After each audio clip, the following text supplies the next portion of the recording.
मगध देश के राजा जरासंध की बेटियों को, ये भैया भीड़ मत लगाओ कन्हैया के पास, है ना, दर्शन करते जाओ, दक्षिणा चढ़ाते जाओ, बैठते जाओ, ऐसे करो। जरासंध की बेटियां थी आस्ती और प्राप्ति। दौड़ी वंश से कहा कि मुझे आस्ती और प्राप्ति से शादी करना है। दौड़ी वाण को लेकर के गया जरासंध के यहाँ मगध देश में। जरासंध ने देखा कि ये मथुरा नगरी के राजा हैं, तो कहने लगे कहिए महाराज जी कैसे आना हुआ? बोला मैंने आपकी बेटियों को देखा है, आपकी बेटियां बहुत सुंदर हैं। उन्होंने कहा मैं आपकी बेटियों से शादी करना चाहता हूँ। महाराज जी ने कहा कि बेटियों से शादी? अरे ऐसे कैसे कर दें, न कोई खबर है, न किसी ने कुछ बताया है। जरासंध ने अपने दौड़ीवानों से पूछा और दौड़ीवान से सलाह ली, तो दौड़ीवान ने ये कहा महाराज जी एक काम करो, अपने यहाँ जो कुबलिया पीर हाथी है ना, जिस हाथी में 10,000 हाथियों की ताकत है, 10,000 हाथी का बल है, उसी से कंस का झगड़ा करा दो।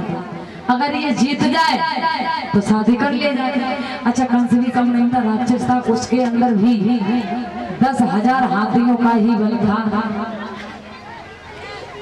जब 10,000 हाथियों बल वाले हाथी से जब कंस और हाथी का झगड़ा हुआ तो कंस कम नहीं पड़ा, वो कंस उस हाथी से जीत जाता है। जब कंस हाथी से जीता तो फिर जरासंध ने मजबूर होकर के क्योंकि प्रण कर दिया अगर तुम हाथी से जीत जाओ तो शादी कर दूंगा। वो जीत गया, हाथी से कंस जीता। जरासंध ने दोनों बेटियां आस्ती और प्राप्ति की शादी कंस से कर दी और कहा हम क्या करेंगे, जो हाथी था ना इसको भी तुम ले जाओ। वो हाथी भी दान में दे दिया, हाथी भी दान में दे दिया, हाथी भी दान में दे दिया। अब ये पुत्र अपने जरासंध की पुत्रियों को बहू के रूप में स्वीकार करके लेके आया मथुरा नगरी में। मथुरा नगरी में लेके आया, बड़े हंसी खुशी के साथ रहने लगा। बहुत खुशियां मनाई जा रही हैं। दो पत्नियां कंस की। एक दिन की बात है कि जो भोजराज कंस के चाचा थे देवक, वो इससे आकर के बोले कि हे कंस, मैंने अपनी 6 बेटियों की शादी कर दी है। 7 बेटियां थी, सबसे छोटी थी देवकी। मैंने अपनी 6 बेटियों की शादी कर दी है। अब आप ऐसा करो, इस बेटी की शादी आप करो और ऐसे वैसे घर में शादी मत करना, अच्छे घर में शादी करना। देवकी इतनी सुंदर थी कि उसकी सुंदरता की जितनी बढ़ाई करो उतनी कम है, बहुत सुंदर थी। तो उसने विचार किया कि देवकी मेरी सबसे प्यारी बहन है, मैं सबसे पहले अपनी बहन को खाना खिलाता हूँ। अरे भैया, मैं सबसे पहले खाना खिलाता हूँ। आज उस बहन के लिए मैं वर ढूंढने के लिए जा रहा हूँ। ऐसे वैसे वर नहीं ढूंढूंगा, जाना हुआ माना हुआ वर ढूंढूंगा, दुनिया देखती रह जाएगी। अब ये अपनी बहन के लिए वर ढूंढने लगा। इसको कोई वर दिखाई नहीं दे क्योंकि देवकी सुंदर बहुत थी और कई हम विवाह करा चुके इस कथा में। तो हमने यही बोला होगा ये पीछे के भैया लोग कहाँ चल दिए टूट गए। अरे भैया व्यवस्था क्यों, अभी जन्म होने वाला है, तब तक दर्शन करके दक्षिणा चढ़ाते जाओ और बैठे रहो अपने अपने स्थान पर। और ये किसी के पास नहीं है व्यवस्था तो ना ही चढ़ाना, दर्शन तो करना है ना, और बैठ जाना सब।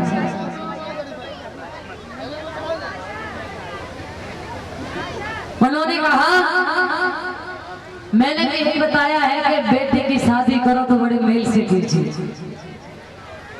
उसने हर जगह वर तलाशा लेकिन कहीं भी देवकी के योग्य वर नहीं मिला। जब देवकी के योग्य वर नहीं मिला तो अंत में ढूंढता रहा और इसने सौरीपुर के राजा सूरसेन के पुत्र जो बटेश्वर के पास पड़ता है, वसुदेव के ही लिए लवंगी का भेज दिया। और वसुदेव के ही लिए जो और बहनें थी वो भी वसुदेव के ही लिए ब्याही गई थी। जब इसे कहीं अच्छा वर ही नहीं मिला, और वर ढूंढने की बात ऐसी है कि हमारे घर जब शादी होती है ना, तो लड़का और लड़की के गुड़ अगुड़ मिलाए जाते हैं। और तुम्हारे यहाँ पता नहीं, लड़का लड़की के गुड़ अगुड़ मिलाए जाते हैं। अगर ज्यादा नहीं मिले तो आधे आधे मिल जाना चाहिए, उनको शुभ बताते हैं। और गुड़ मिलने से ये है कि साथ जीवन अच्छा कटेगा। हमारे उधर एक भैया जी की शादी हुई थी। भैया जी बिल्कुल अंगूठा छापते, पढ़े लिखे नहीं थे। कहीं जब सिग्नेचर साइन की जरूरत पड़े तो अंगूठा लगाया करते थे, पढ़े ही नहीं थे। और उनकी भगवान की कृपा से शादी है गई बीएससी फाइनल लड़की से। क्योंकि एक दूसरे पहले के नियम थे कि जो जिसने जो बता दिया, नियम क्या उस समय ये यूट्यूब नेट भी तो नहीं था। जिसने जो बता दिया कि इतना इतना ये है, इतनी जमीन है, लड़का ऐसा है, इतना पैदा करता है, बस उसी पे विश्वास कर लेते थे। और जब उनकी शादी हो गई एक दूसरे के कहने से, अब वो लड़की पढ़ी लिखी हुई थी, सब कुछ समझ रही थी, तो पहले शादी में आई, फिर दोबारा बुला के लाए। बीच आंगन में बैठ के वो लड़की कर रही थी श्रृंगार। अब अंदाजा लगाना कि पढ़े लिखे में गैर पढ़े में कितना फर्क है, शादी कैसे से करना चाहिए। श्रृंगार करें तो वो लड़की को पूरा परिवार ही पढ़ा लिखा नहीं था। एक छोटो सा देवर था 10-12 साल का। सुबह लड़की बीच आंगन में बैठ के श्रृंगार करे, उसने चेहरे पे लगाने के लिए क्रीम निकाली। अब वो देवर तब तक आएगा, देवर ने देखा हाथ पे, भाभी ने पता नहीं जी क्या रख लिया, इसका क्या होगा। लगता है भाभी बढ़िया बढ़िया चीजें लाई है, मैं भी जाके देखता हूँ। गया बोला भाभी जी का मुँह दे दो, तो भाभी ने कहा कोई बात नहीं है, देवर है छोटा। थोड़ी सी क्रीम निकाली और उनके हाथ पर रख दी। नहीं भाभी आई थी, शर्म रहे थे, तो क्रीम को हाथ पर धर कर बाहर भाज गए। जैसे बाहर गए, अब क्रीम को हाथ पर रख के देखे जाए कहा करें, हमने तो कभी देखिए ना, पहली बार मिली है। उनने कही देखो जब ऐसी कोई चीज होते हैं तो न जानकारी है तो कोई दिक्कत ना है। हाथ में जो क्रीम रखी थी ना, तो उन्होंने अपने मन में विचार किया कि ला चाट लेते हैं। चाट क्रीम को खा लिया, केमिकल की चीज थोड़ी बहुत मीठी लगी हुई थी, तो फिर गए दोबारा, भाभी ले क्रीम मत दे दो। तो भाभी ने थोड़ी सी फिर रख दी, वो क्रीम खाया है।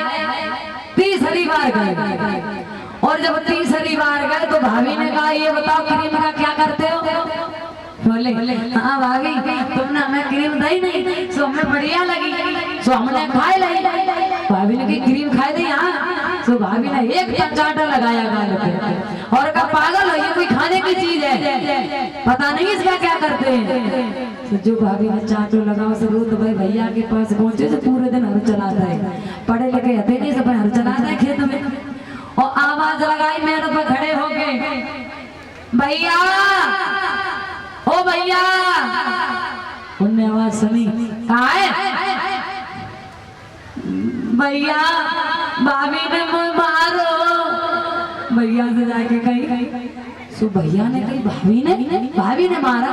हाँ, उनके दिमाग में विचार आया कि आज हमारे भैया पे नंबर, कर लिए नंबर, हम पे आ सकते तो आधा में पहना रहेगा, पहना को छोड़े आए, पहना ही लेके भागे।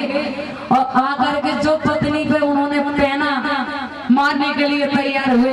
पत्नी ने कही रुक जाओ, बात कहा है, कुछ बात बताओगे। बोले तूने मेरे भाई को मारा है। पत्नी बोली हाँ ये बात सही है, मारा है, तो मुझे ये तो बता इसको क्यों मारा। तुम बिल्कुल पूछो। मैं इतनी बेवकूफ नहीं हूँ जो गैर गलती के मारूंगी। आप अपने भाई से पूछो क्यों मारा। भैया ने ये बता रहे तेरी भाभी ने तुझे क्यों मारा, कोई बात थी क्या। अब वे बोले भाभी ने हमको क्रीम दी थी, सो इन्होंने क्रीम दी वो हमने खा ली। उन्होंने कहा क्रीम तुझे दी वो तूने खा ली, हाँ इसीलिए मारा। अब भैया कहा बोले अरे मारेगी नहीं तो क्या करेगी, जब तो तेरी भाभी ने क्रीम दी तो रूखी क्यों खाई रोटी के संग। बोलिए गोविंद भगवान की। तो कहीं भी शादी करो बड़े हिसाब से, मेल देखे। मेल तो बहुत जरूरी है, पढ़ाई लिखाई का तो बहुत ही ज्यादा जरूरी है ना। ये तो पढ़ाई नहीं है तो कुछ नहीं है। जब उसे कहीं पर नहीं दिखाई दिया तो उसने अपनी बहन देवकी की शादी वसुदेव के ही लिए रोक दी। अब सातों बहनें वसुदेव के ही लिए हो गई।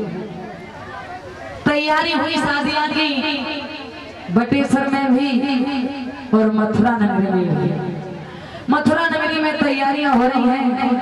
कंस जो बड़ी धूमधाम से बहन की शादी कर रहा है। कहता है मेरी बहन चली जाएगी, इससे एक रिश्तेदारी का रिश्ता रह जाएगा।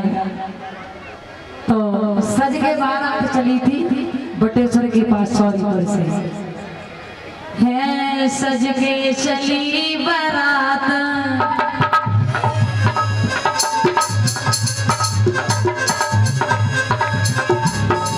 सज के चली बारात खुशी के साथ मथुरा में आई।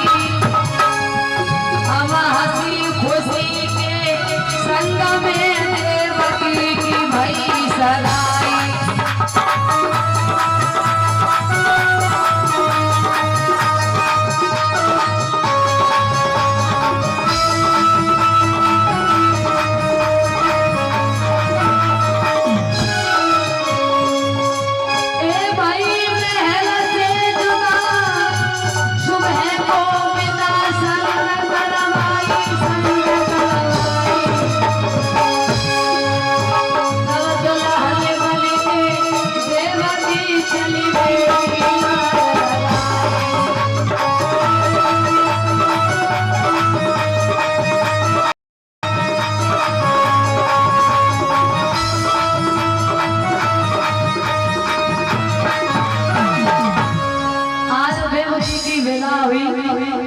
और जब विदा हुई बारात आई, शादी हुई विधि विधान से। तो जैसे देवकी की विदा हुई थी ना, तो ये जो कंस था, कंस ने ये कहा कि मेरी बहन देवकी की शादी हो गई, अब तो मेरी बहन देवकी की यहाँ सिर्फ रिश्तेदारी रह जाएगी। मैं बहन का विवाह कर दिया। मैं अपनी बहन देवकी को अपने रथ पर बिठा के और मथुरा नगरी पार छोड़ के आऊंगा। अब मेरी बहन की यहाँ सिर्फ रिश्तेदारी रह जाएगी। मथुरा नगरी पार छोड़ के आऊंगा। देवकी का विधि विधान से विवाह हुआ और सबसे देवकी मिलती है। मैया ने अपनी बेटे को बड़ी अच्छी भांति से समझाया कि बेटा हमारे पास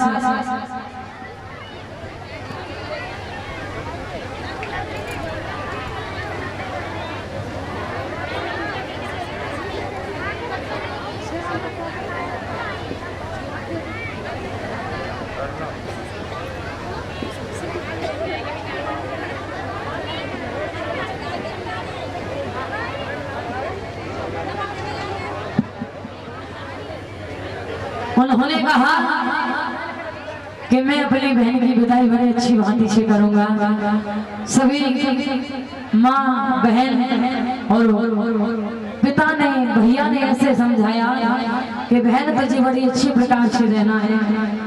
भैया एक बेटी नहीं अपने पिता से ये कहा था, आकाश में चिड़िया उड़ता हुआ देखा कि पिताजी यदि मेरे पर लगे हुए होते ना तो इस प्रकार से मैं भी उड़ जाती। लेकिन पिताजी ने रो करके कहा कि बेटा तेरे तो पर जन्म से ही लग के आए हैं और तू एक दिन मुझे छोड़ के चली जाएगी। तो बेटी तो पराया देश की निवासी हो जाती है। लिखा है कि बेटी चली पराए देश लाड़ो, चली पराए देश।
जहाँ रहे खुश से रहे, नहीं दूरी संता।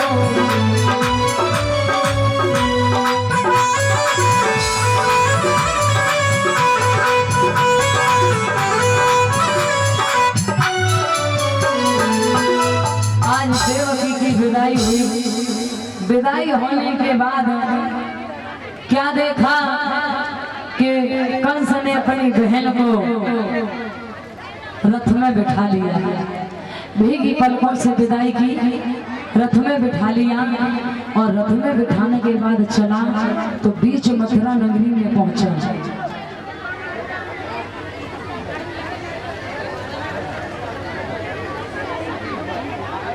बीच मथुरा नगरी में पहुंचा, वहीं आकाशवाणी हुई और जवाब दिया, वो कंस राज मत फूल जरा, ये फूल फूल को मिलाएगा, विश्वास मान ले ओ पापी, मिट्टी में तुझे मिलाएगा।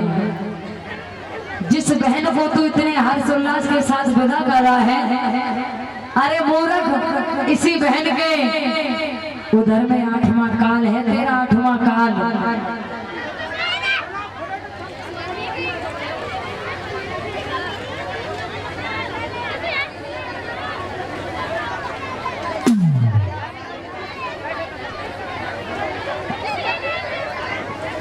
उन्होंने कहा ये तुझे यमलोक की हवा खिलाएगा, जो इसने सुना तो वही रथ से कूदो और देवकी के लंबे लंबे केसों को पकड़ के जमीन पर पटक दिया और कहने लगा कि जिस वृक्ष पर आगे चल के फल आए मैं वो वृक्ष ही नहीं रखूंगा।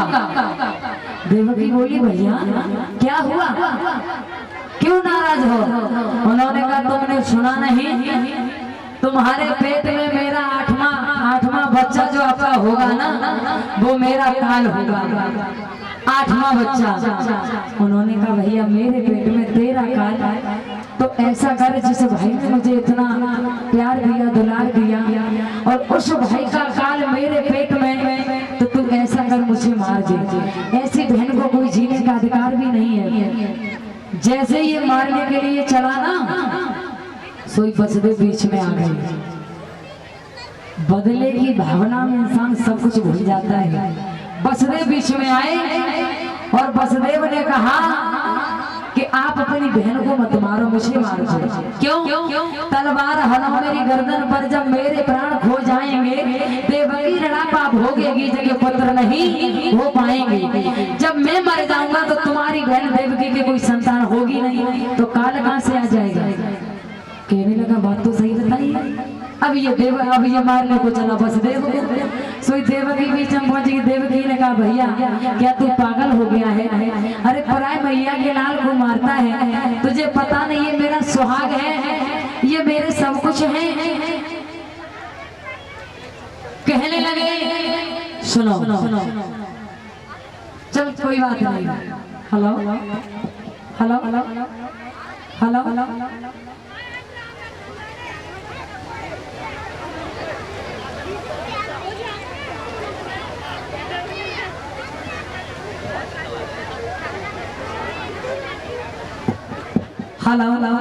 उन्होंने कहा कि जब मैं ही मर जाऊंगी तब भी तेरा काल पैदा नहीं होगा। अब ये दुष्ट चला देवकी को मारने। वसुदेव फिर पीछे पहुंचे। तब वसुदेव ने कहा कि ना मुझे मारो ना मेरी पत्नी देवकी को मारो। उन्होंने कहा मैं ये दृढ़ पूर्वक कहता हूँ मैं मोह विसर्जन कर दूंगा, देवकी की जो संसिद्ध होगी मैं तुम्हें समर्पण कर दूंगा। जो देवकी के दर से संतान होगी वो मैं तुम्हें देता जाऊंगा और अपना काल समझ के मारते जाऊंगा।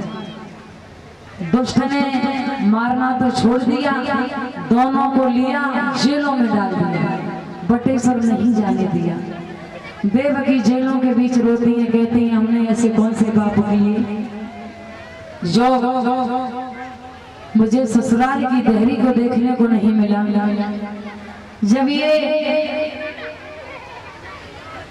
जेलों में डाल दिया जाता है इनको, तो देवकी मैया ने पहले पुत्र को जन्म दिया।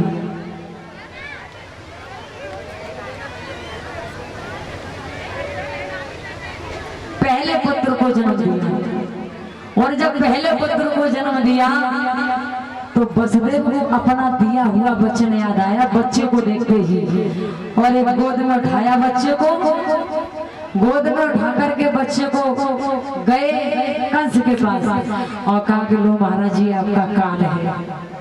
उस बच्चे को देख करके कंस को आ गया तरस, दया आ गया। मन में विचार किया ये मेरा काल नहीं है, मेरा काल तो 8वां है, मेरा काल 8वां है, तो फिर इस बच्चे को मैं क्यों मारूं।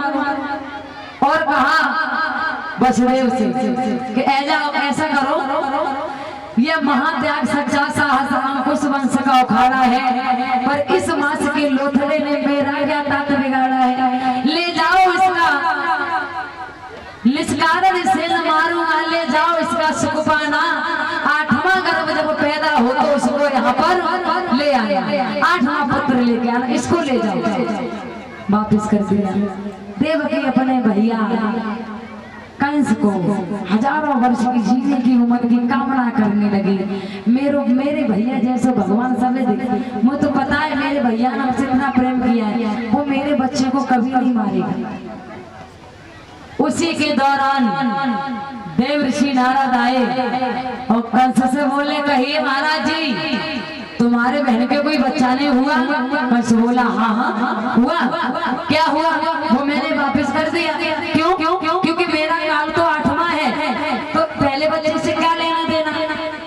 सोई देव ऋषि नारद ने एक फूल लिया 8 कली का, एक 8 कली का फूल लिया और कहा देखो महाराज, देवऋषि देवता सब चाहते हैं कि भगवान जल्दी आए।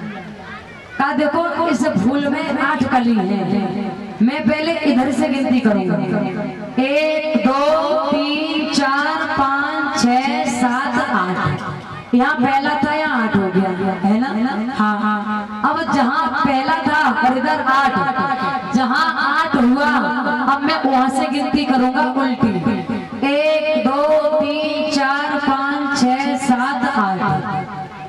कुछ समझ में आया? अच्छा आप लोग समझे जो ये मैंने धरती से आप लोग कुछ समझ गए? समझ गए हो गए जरूर। बहुत साधारण सा उदाहरण है। उसने कहा महाराज जी कुछ समझे में कम आया। देवर्षि नारद बोले देखो 8 कली है, पहले से गिनती की या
जब हरे कली 8वां पहला हो सकती है तो काल तुम्हारा पहला 8वां क्यों नहीं हो सकता है? उसके दिमाग में भर दिया। राजगद्दी को छोड़ के भागा, जेलों में पहुंचा, देवकी की गोद से बच्चे को छीना, आकाश में हिलाया और पैर को पकड़ के पत्थर की शिला पर पटक दिया। बच्चे के टुकड़े टुकड़े हो गए और जो बच्चे के टुकड़े हुए वो मैया ने देखे तो उन्हीं पर मुंह को रख के इकट्ठे करके और रोने लगी और कहने लगी विधाता मैंने ऐसा क्या कर दिया जो तूने मेरे पहले फूल को छीन लिया? उस फूल को जिस फूल ने हमसे माँ भी नहीं बोल पाया। आज मैया देवकी रोने लगी और कहती है कि हे प्रभु ऐसे मैंने कौन से पाप किए और जेलों के बीच में शीश को पटक पटक के वसुदेव जी धैर्य बढ़ाते हैं, लेकिन देवकी के दिल में धैर्य नहीं आ रहा। एक नहीं दो नहीं, जब दुष्ट ने देवकी के 6 पुत्रों को मार दिया, जब 6 पुत्रों को मारा 7वें गर्भ की बारी आई। 7वां गर्भ मैया देवकी के घर में आया है और जो 6 पुत्रों को मार दिया देवकी आरे देवकी रोवे जेल में कर लायक ने किया।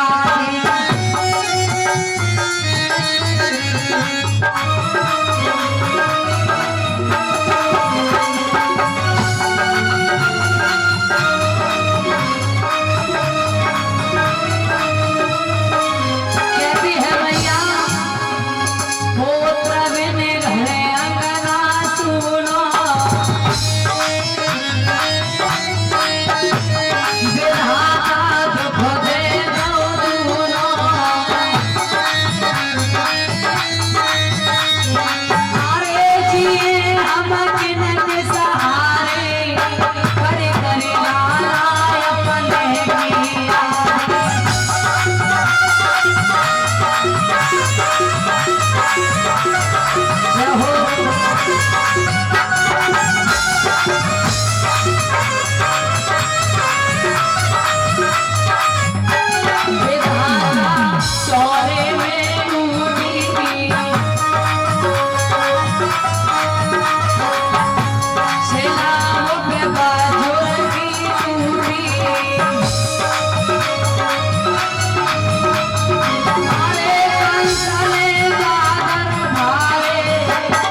उन्होंने कहा कि जब 6 पुत्र देवकी के मारे गए, जो 7वां बेटा मैया के उदर में आया, उस बेटे को भगवान ने योग माया के द्वारा वसुदेव की बड़ी पत्नी रोहिणी, जो गोकुल नगरी में निवास करती थी, उनके उदर में प्रवेश कर दिया। जो बच्चा ने जब जन्म लिया, वो ही देवकी का 7वां बेटा कन्हैया का भैया बलराम बना था। जो देवकी की बहन थी रोहिणी, उनके उदर में प्रवेश कर दिया।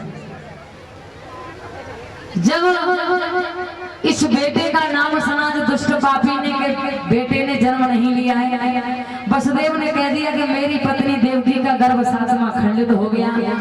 दुष्ट ने लड्डू बंटवाया कि गर्भ खंडित हो गया, और इसी प्रकार से 8वां और गर्भ खंडित हो जाएगा। तो लड्डू बंटवाए, और जो लड्डू बंटवाए थे, अंदाजा लगाइएगा, जिस माँ के झूठी गर्भ की खंडित बात थी, कुछ भी सही, माँ ने अपने बच्चे को बचाने के लिए बोला कि गर्भ खंडित हो चुका है, बच्चा नहीं हुआ, ना ही बेटा ना ही बेटी। दुष्ट ने लड्डू बंटवाए तो एक छपरिया लड्डू वसुदेव और देवकी के पास भी भिजवाया। और लड्डुओं को देख करके मैया रोने लगी, और रोते रोते मैया ने उन्हीं लड्डुओं से, खाए नहीं थे, उन लड्डुओं से एक लड्डू गोपाल की तस्वीर बना दी। तभी से लड्डू गोपाल की पूजा आराधना चलती चली आ रही है। उन्हीं से लड्डू गोपाल की तस्वीर बना दी, तभी तो कहते हैं कि लड्डू गोपाल हाथ में लड्डू है। और सेम पीले लड्डू थे, और आप देखते हैं कि लड्डू गोपाल भी पीले ही होते हैं, पीतल के हैं। अच्छा, असली पीतल का तुम लड्डू गोपाल को बनवाओगे तो वो पीले ही रहेंगे हमेशा। और जो पानी चढ़ा होता है पीला, और वैसे मेला दशहरा में से ले लिया तो बाद में वो लोहे के निकल आते हैं। लेकिन ये असली दुकान से पीतल को लेके बनवाओगे तो वो पीतल के ही रहेंगे हमेशा पीतल। ये जो मेरे लड्डू गोपाल रखे हुए हैं ना बड़े वाले, ये असली पीतल के हमेशा ही ऐसे ही रहते हैं। तो लड्डू गोपाल कभी भी लो पीतल के ही लो, कोई का लगवाता है कि छोटे लो या बड़े बड़े। ये खबर फैल गई।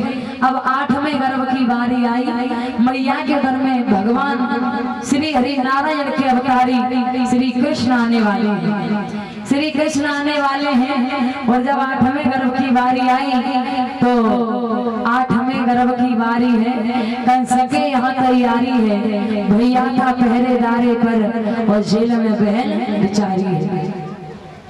थी अर्ध निशा घन घोर घटा, बूंदों की तनगर में जिमी थी, मेरे भैया इतना ध्यान रहे, भादों की जन्मा अष्टमी थी, जिस पर भगवान आए थे। जब भगवान आए थे उसी समय भगवान मैया देवकी जो थी वो लेटी हुई है। जेल की दीवार पर एक चमक हुई, जैसे चमक हुई आंखों में चौंध सा लगा तो मैया देवकी उठ के बैठ गई। मैया देवकी उठ के बैठ गई। भगवान के पैरों के पास लिखा हुआ था अहम ब्रह्म, मैं ब्रह्म हूँ, मैया समझ गई। और भगवान को तो पता था कि यहाँ रोने को नहीं मिलेगा, इसलिए द्वापर में त्रेता में रो लिए। भगिया भगवान को मैया ने देखा तो मैया कहने लगी मैंने तुम्हें नहीं बुलाया था, मुझे तो छोटा से कन्हैया चाहिए। उन्होंने कहा मैया मैं जो तू समझ रही है ना वो नहीं, मैं तेरी गोद में छोटा सा बन के आऊंगा। जन्म लेते पर कोई बेटा अपने बाप से बात करता, देख मैं माता पिता से बात कर रहा हूँ। पिता वसुदेव से कहते हैं जब मैं मैया की गोद में आ जाऊं शिशु रूप में तो तुम मुझे तुरंत यहाँ से ले जाकर और गोकुल नगरी में छोड़। मैं इसलिए बता रहा हूँ जो दुष्ट पापी कंस ने ये तो सुन लिया तो ये जीवित नहीं छोड़ेगा। हमें ऐसा न लगे अगर इसने जान लिया कि आ गया तो जा सकते नहीं तो करने पड़े, इस वजह से आप मुझे छोड़ा। देखते देखते भगवान अपने से छोटा रूप बनाते हैं और मैया की गोद में आ गए। आधी रात के करेक्ट 12 बजे बोलिए बाला कृष्ण भगवान की।